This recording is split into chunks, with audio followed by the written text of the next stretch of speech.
tatlong sunod-sunod na, for example, official game ko Friday. Babad ako doon. Before the game, kailangan mo rin. Dito ko, no?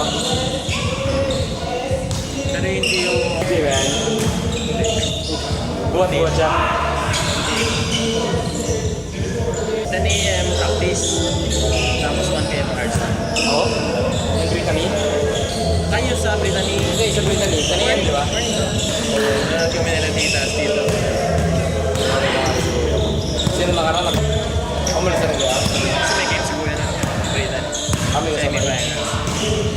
Yung naka-line up din si Boss doon, kaya lang SSA kasi. Shit. Sarap. Tapos diretso revel. Ay, fast call muna, bro. Pag nandito ka naman, lalaro ka naman eh. Tangin na dyan. Kaya lang ibahan mo, bro. Hindi ka naman babawalan eh. Tangin na. Wala siya nagpapagawa doon. Ano? Yung pinapagawa niya na yung sa amin din sa Brody. Legion. Doon din. Kaya di ko na inano kasi kakaibigan. Kaya di ko maligan doon. Kaya ako video na siya. Tawa ako sa mga new generation ng Lasagan, bro. No offense, bro.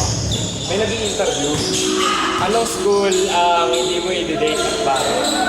Kung tangin ang daming sinabi, tumasok daw, gago. Ghosters daw kami. Yung legs na ito. Bali, kondisyon. Bro, kung sa legs ko, nagpa-margin. Kasi yung pag nag-book ka, ay pag bumuot ka sa pamilya mo, with friends ka, di ba, Jose? Pangina yung utol ko ka, bro, yung dalawa niyang kaibigan na kasama niya sa bahay. Tangina, bro, Bob Marley yan, bro. Ano kasi ako? Ramdam ko, bro, yung mga rapper na yan, bro, yung mga atago sa weed store. Store ka.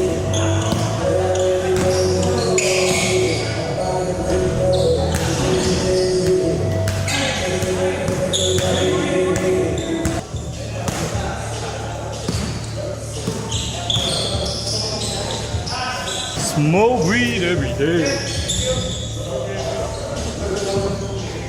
Pwede ako, bro, tangina, gagawin niya kami nila, ano eh. Gano'n naman si Bon Leon. Ano ko nalalabas? Bon Leon? Personally, hindi, yung magkakapatid kasi yan, yung panganay. Yung nasa Canada na ngayon, bro, yung player ng Alex. O, kaibigan.